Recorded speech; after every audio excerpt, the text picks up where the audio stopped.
In the midst of a declared state of emergency in California, where the governor is seeking aid from the White House, a powerful earthquake of magnitude 7.1 has struck Southern California.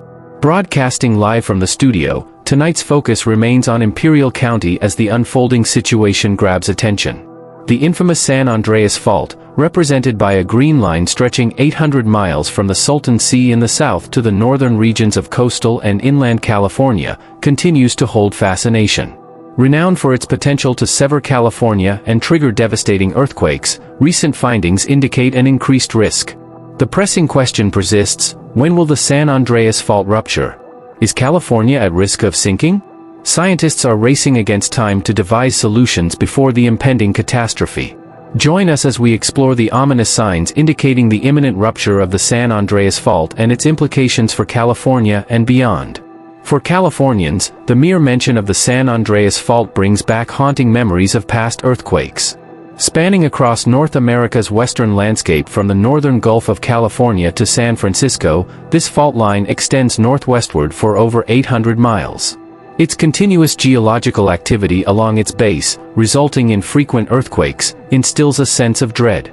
The devastating 1906 earthquake remains vivid in American memory. Nearly 5 years after a minor tremor in 1989, a major secondary fault of the San Andreas caused havoc in the suburbs of Los Angeles. While sparing some towns from direct impact, communities situated along the fault line remain vulnerable to seismic events. Let's explore how the impending rupture of the San Andreas Fault threatens to unleash the most colossal tsunami in recorded history. Vulnerable areas such as Point Reyes Station, Fraser Park, Daly City, Desert Hot Springs, Gorman, San Bernardino, Wrightwood, Palmdale, and Bodega Bay are on high alert.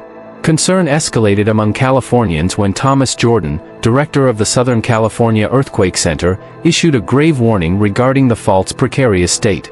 Describing the fault line as primed and ready for a catastrophic earthquake, Jordan's statement has heightened anxieties. Recalling the 1857 earthquake, a magnitude 7.9 tremor shook the region between Monterey County and the San Gabriel Mountains near Los Angeles, highlighting the latent danger posed by the San Andreas Fault. Recent remarks made at the National Seismic Conference in Long Beach have intensified vigilance, with uncertainty looming over the timing and severity of the next seismic event.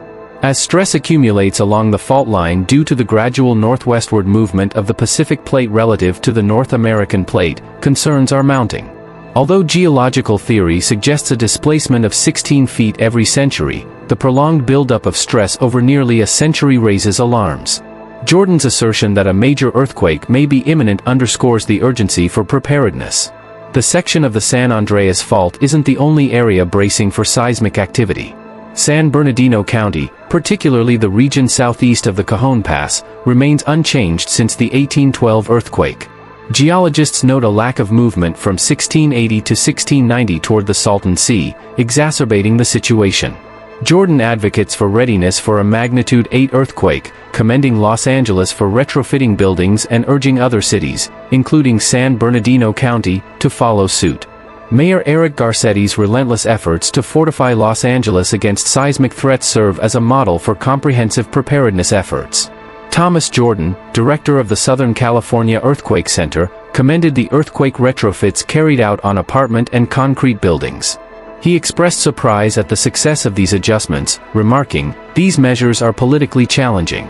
Despite these endeavors, California remains inadequately prepared. The state faces the looming threat of one of its most severe natural disasters as the San Andreas Fault teeters on the brink of rupture. According to the USGS, a magnitude 7.8 earthquake along the southern San Andreas Fault could result in 50,000 injuries, $200 billion in damages, and prolonged disruptions. Residents of the Coachella Valley, Inland Empire, and Antelope Valley may endure the tremors for approximately 2 minutes. The San Gabriel Valley and East Los Angeles, where sedimentary deposits amplify seismic activity, are likely to experience significant shaking.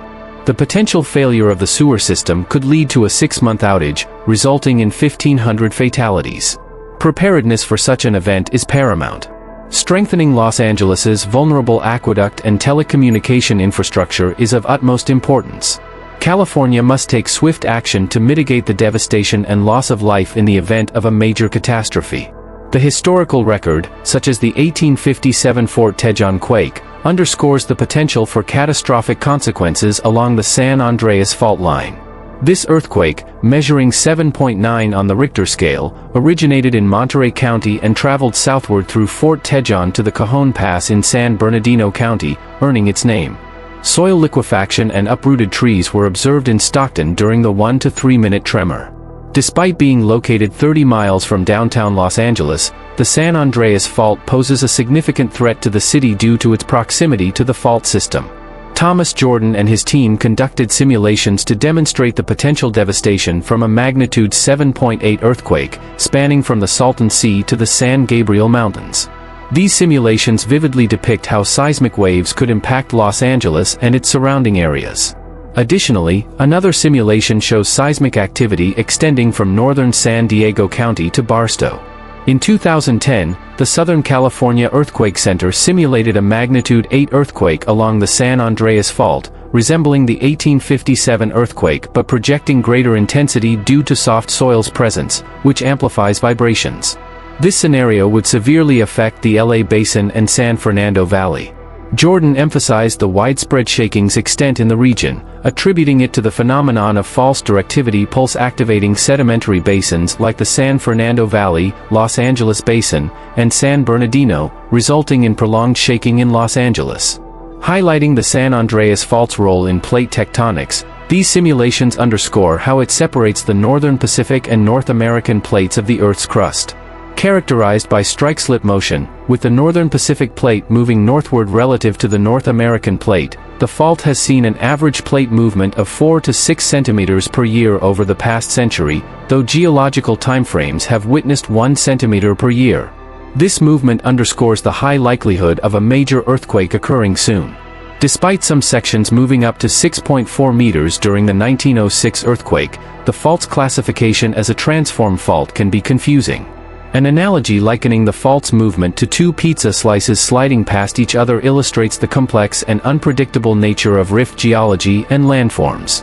Despite plates generally moving only a few inches each year, roughly the same rate as fingernail growth, the movement is not constant, occasionally locking together until strain accumulation causes abrupt slips, generating earthquake waves. Unlike many faults, the San Andreas Fault is visible in parts of California, with areas like the Chico Plain in San Luis Obispo County and Marin County exhibiting visible scarps and pressure ridges indicative of fault activity. In urban areas like Los Angeles and San Bernardino, roadways cut through mountains of finely crushed rock generated by plate movement. The San Andreas Fault, over 30 million years old, stands as a testament to tectonic activity and nature's beauty. Despite myths about megaquakes exceeding magnitude 10, the fault's length of approximately 880 miles falls short of generating such colossal earthquakes.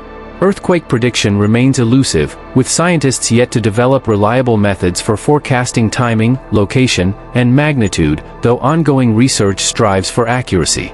In conclusion, while the likelihood of a megaquake along the San Andreas Fault is low, both the San Francisco Bay Area and Southern California face significant seismic risks, with a projected 60% probability of a major event occurring within the next 3 decades.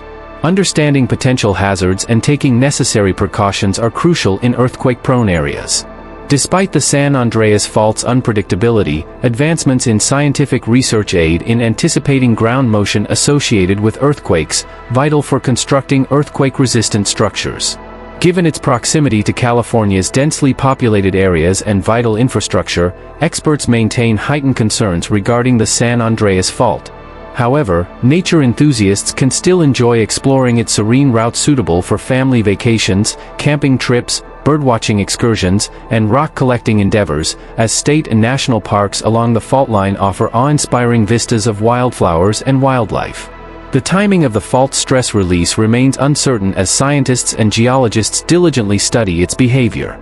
San Andreas earthquakes, notorious for their devastating impact, prompt speculation about future events' magnitude. Historical earthquakes like the 1857 Fort Tejon earthquake and the 1906 San Francisco earthquake serve as sobering reminders of potential consequences, emphasizing the importance of analyzing the fault's characteristics to prepare effectively for future earthquakes. Researchers meticulously study its dynamics to enhance seismic risk assessment and mitigation strategies. If you enjoyed this video, be sure to give it a thumbs up, share it with your friends, and subscribe to my channel for more content like this. Thanks for watching.